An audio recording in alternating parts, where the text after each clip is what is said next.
rejuvenecieron por comer una manzana dorada y lo primero que hicieron fue hacerlo. Un abuelo le preguntaba a su esposa en qué le gustaría ser si volviera a ser joven. Él mencionaba que en su juventud fueron tan pobres que ni siquiera pudieron ir a una luna de miel, pero ella lo tranquilizó expresándole que con el simple hecho de pasar tiempo juntos le era suficiente para ser feliz. Recordaban que durante su boda plantaron un árbol de manzano para celebrarlo y habían pasado 60 años desde ese día. Durante un tifón el árbol se partió, pero los dos lograron salvarlo. De ese mismo árbol salió una manzana dorada, el único fruto que tenía. En casa el abuelo mencionaba que fueron muy pobres y tuvieron que trabajar muy duro durante muchos años, y a pesar de tener una vida complicada, la abuela siempre estuvo a su lado. Aseguraba que la abuela tuvo que privarse de muchas cosas y que seguramente quería comprarse ropa bonita e ir a la ciudad. El abuelo lloraba disculpándose por no haberle podido dar una mejor vida a su amada esposa. Sin embargo, al verse al espejo se sorprendió, dado que había rejuvenecido. Fue corriendo a avisarle a la abuela y ella también había rejuvenecido. Estaban sorprendidos de que algo así ocurriera. El abuelo la sujetó y le dijo que irían de luna de miel, para momentos después hacerlo como conejos. Mino, su nieta, llegó a visitarlos y quedó impactada al ver que sus dos abuelitos eran jóvenes de nuevo. Mino estaba súper pegada al abuelo Shoso. Incluso le preguntó a su abuela Ine si se lo prestaba. Obviamente la abuela Ine no soltaría a su hombre. Mino le contó a su papá sobre los abuelos, pero en un principio no le creyeron. Unos ancianos mencionaban que ya no habían visto a Ine ni a Shoso. Mencionaron que ella estaba muy delicada de salud y sería triste no volver a verlos. Pero como regresaron a la flor de su juventud, Shoso jugando croquet volvía locas a las abuelitas. Estos dos estaban celosos, pero se alegraron tanto de que Ine les sirviera té, que casi les da un infarto. Kaede, la esposa de su hijo, estaba por visitarlos y recordaba que el abuelo se negaba a vivir con ellos porque no quería dejar sus tierras. Cuando ella le preguntó a la abuela en qué preferiría, esta le dijo que le daba igual, porque solo quería estar con el abuelo. Al llegar y verlo joven nuevamente la sorprendió. Ella pensaba en desde cuándo el abuelo era tan guapo. Primero se lo contó a Yoshiaki, su esposo. Este tampoco se lo creía y entendió en por qué su hija jugaba que su abuelo era su novio. Avergonzada decía que el abuelo era muy amable con ella y entendió rápidamente el juego. Resulta que madre e hija comparten gusto por los idols y al ser el abuelo muy guapo lo miran como uno de ellos, y de ahí su extraño comportamiento. Mino se le pegaba mucho al abuelo y su madre le dijo que una relación entre nieta y abuelo no era aceptable ni en la ficción. La abuela Ine le preguntó en qué estaba balbuceando. Comenzaron a discutir y el abuelo Shoso gritó que solo tenía ojos para ella. Al final lo cachetearon bien sabroso por su esposa, y al despedirse Yoshiaki mencionó que se lo contaría a su hermano y al resto. La abuela Ine le recomendó que no trabajara tanto y le dijo que al convertirse en adulto nadie te felicitaba por tus logros. Así, sobándole la cabeza, le hizo recordar a cuando solo era un pequeño.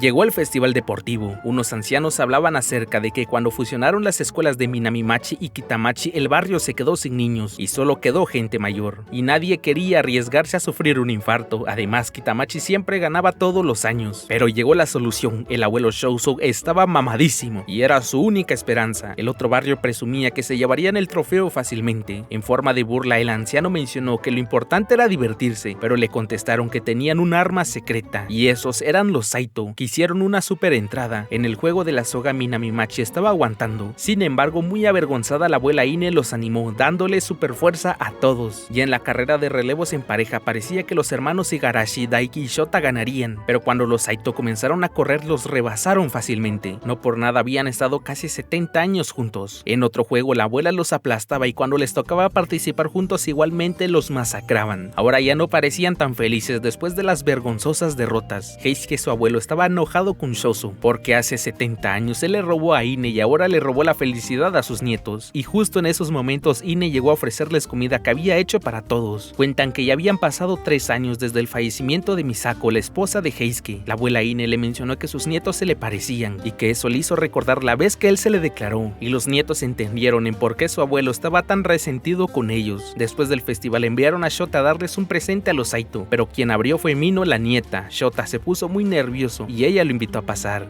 Se decía que eran compañeros de clase y que ella era muy popular con los chicos, pero a pesar de eso siempre le hablaba. Lo tenían muy nervioso, pero comenzaron a hablar, esto mientras los demás los espiaban. Momentos después Shota hablaba con el abuelo y decía que era amigable y simpático, pero quienes no paraban de mirarlo eran la abuela Ine y Kaede. El abuelo le preguntó a Mino si iban a la misma clase y ella dijo que sí, resaltando que Shota era muy bueno en los deportes y muy inteligente en la escuela. El pobre quedó todo sonrojado mientras que las otras pensaban en si era un buen chico. Al final se fue y Mino le contó al abuelo que le hubiera gustado hablar con Shota a solas. Otro día le contaban a Mino que fue la abuela quien se declaró y lo hizo por amor, algo muy raro para esa época. El abuelo le contó que estaba súper feliz ya que estaba enamorado de ella, pero en ese entonces no era posible. Su su padre lo había comprometido con la hija de un amigo suyo. El abuelo tuvo que pelearse a golpes con su padre y consideró fugarse, pero la abuela siempre lo apoyó y entre los dos lograron superar todos los obstáculos. El abuelo contaba que Ine era súper genial, incluso fue a buscar a la chica con la que habían pactado el matrimonio y le dijo firmemente que jamás te quedarás con mi hombre. Mino pidió que recrearan el momento y el abuelo estaba entusiasmado. Con mucha vergüenza la abue lo hizo, dejándolos impactados pero a su vez felices. En el pasado la abuela siempre se quedaba viendo vestidos en folletos, pero nunca hablaba al respecto. Sin embargo, el abuelo era consciente de esto, por lo que un día estando en casa el abuelo fue a dar una pequeña vuelta. La abuela se percató de que había una bolsa sobre la mesa. Al abrirla encontró un vestido blanco que la hizo realmente feliz. El abuelo decía que no había hecho nada, pero la abue le susurró que estaba encantada con el regalo. Ahora los tórtolos estaban viendo un programa recomendado por su nieta Mino, donde una pareja se daba amor apasionadamente. El Oji-chan decía que no le encontraba gracia a la serie, mencionando que aunque no se besaran eran muy unidos. Además no había por qué estar besuqueándose todo el día. Sin embargo, la abuela era otra historia. Estaba muy inmersa en la serie. Le pidió al abuelo que recrearan la escena. Así lo hicieron. La Oba-chan dijo no sentir nada. Resaltó que quizás se debía a que llevaban mucho tiempo juntos. Pero cuando el abuelo se quitó, pensaba que había sido muy intenso y acalorado. Por la tarde una amiga de la abue llegó a visitarla y quien la recibió fue Mino. Y esta no entendía nada de lo que decía, puesto que usaba un lenguaje muy coloquial. Pero a fin de cuentas la salvaron y le dieron un abracito. Ya en la noche Shiori, hija de su segundo hijo, se quedaría en casa. Resulta que se peleó con su padre por lo que escapó y llegó con ellos. Shiori era una chica reservada, tanto así que en la escuela le decían que era una aguafiesta que solo se la pasaba estudiando. Sin embargo, esa actitud se debía a la incertidumbre de no saber qué hacer con su futuro. Su padre quería que estudiara medicina, pero ella gritó que no era igual de inteligente que él. Decía que huyó de sus padres, de sus estudios, de sus amigos y de su futuro. Expresaba que no le quedaba nada y que era una tonta por haberse rendido, pero la abuela la consoló. Le dijo que no se puede llorar si no se tiene nada. Sus lágrimas demostraban que aún no se había rendido y seguía luchando. Recordó que deseaba convertirse en doctora para salvar a su abuela de sus malestares. La abuela Ine la mimaba y le dijo que siempre sería su querida nieta. Esto reconfortó a Shiori, dándole ganas de continuar esforzándose. La abuela recordaba que en el pasado no pudieron ir de vacaciones debido a que se enfermó. Ella le decía al abuelo que fuera a la playa, pero este se negaba. No quería ir y tampoco disfrutaría el viaje si no era con su amada esposa. En la actualidad veía unos trajes de baño y estaba sorprendida por toda la carne que las chicas mostraban y pensaba en cuál le gustaría al abuelo. Shiori le dijo que no lo pensara tanto, ya que era muy bonita y que solo se centrara en dejar boquiabierto al chico que le gustaba. Pero al final la abuela se escapó avergonzada. La abuela recibió una llamada y se querían hacer pasar por Yoshiaki, su hijo. No obstante, era una estafa, pero la abue no era mensa y comenzó a grabar. Anotó la cuenta del estafador, pero antes le dijo que aunque no sea su madre la puede llamar si tenía problemas. Al escuchar eso le colgaron inmediatamente. Al día siguiente el estafador se entregó. La abue Ine ya no necesitaba lentes, su vista había mejorado, así que Mino la hizo leer palabra por palabra del periódico, así haciéndola decir que el abuelo era extraordinario. Mino la molestaba mencionándoles que estaban coqueteando enfrente de su nieta. La abuela avergonzada se la devolvió a su nieta, haciéndola decir que le gustaba a alguien. Un día estaban viendo una novela y Mino les preguntó si cuando salían se agarraban de las manos, y ellos le contaron que no, que era atrevido, y agregaron que cuando dos abuelos lo hacían era para ayudarse a caminar. Sin embargo, cuando salieron de compras la abuela no se puso el guante en una mano esperando que el abuelo se diera cuenta. Este se percató pero se resistía, le daba vergüenza hacerlo, pero al final extendió los dedos para que la abue Ine lo sujetara y eso pasó. Se tomaron las manos en público de manera romántica por primera vez. En una ocasión fueron al consultorio de su hijo Takahiro. Obviamente este estaba sorprendido de que sus padres hayan rejuvenecido. Les hicieron estudios para saber su estado de salud. Resulta que la abue Ine tenía cáncer de hígado, por lo que estudió medicina para salvar a su madre. Sin embargo, lo único que pudo hacer fue darle el mejor tratamiento posible. Pensaba que lo único que podía hacer era ver cómo su madre poco a poco moría, pero ahora estaba bien de salud. Takahiro lloraba, sentía que todos sus esfuerzos se vieron recompensados, y aunque no la salvara directamente, pudo alargar su vida y por suerte rejuveneció. En el pasado vivían felizmente con sus hijos. Sin embargo, una tormenta azotó los campos, destruyendo la cosecha, pero fue gracias a su esfuerzo que lograron salvar ese árbol tan preciado para ellos, el árbol que plantaron juntos al casarse. Resulta que después de ver la manzana dorada la prepararon en casa y tenían la sensación de que debían comerla obligatoriamente. Después de hacerlo, esa misma noche el árbol murió, dándole las gracias por haberlo cuidado con mucho esfuerzo y amor. La abuela soñó con un reloj de arena flotante y al comentárselo al abuelo, este le contó lo mismo, pero el abuelo cambió de tema para recordarle que ese mismo día, hace 58 años, se casaron. La abuela le preguntó si quería que le preparara algo especial, pero el abuelo mencionó que no era necesario, que lo de siempre estaba bien y que ya estaban muy viejos para comer pastel. La abue pensaba que le prepararía su comida favorita a escondidas, y cuando abría el refrigerador encontró 2 pedazos de pastel. La abuela lo confrontó por haberle mentido, y el abuelo le dijo que ella hizo lo mismo ya que había estado preparando su comida favorita a escondidas. La abuela le preguntó si hacía lo mismo por los demás, pero el abuelo le expresó que solo lo hacía por ella, que era la única que le mentía de esa forma. Así celebraron su aniversario número 58 con un simple trozo de pastel, disfrutando de la compañía del otro, que es lo único que necesitaban para ser felices. Entre más vieja la pasa, más dulce su sabor. Estos fueron los capítulos 1 y 2de Jisan-Basan, espero que lo hayan disfrutado. Acá te dejo el resumen de Kanpanchiro y sus amigos, o sea, Kimetsu no Yaiba en su nueva temporada. Suscríbete para más videos, no te cuesta nada. Sin nada más que decir, recuerda que te quiero y no olvides bañarte. Hasta la próxima.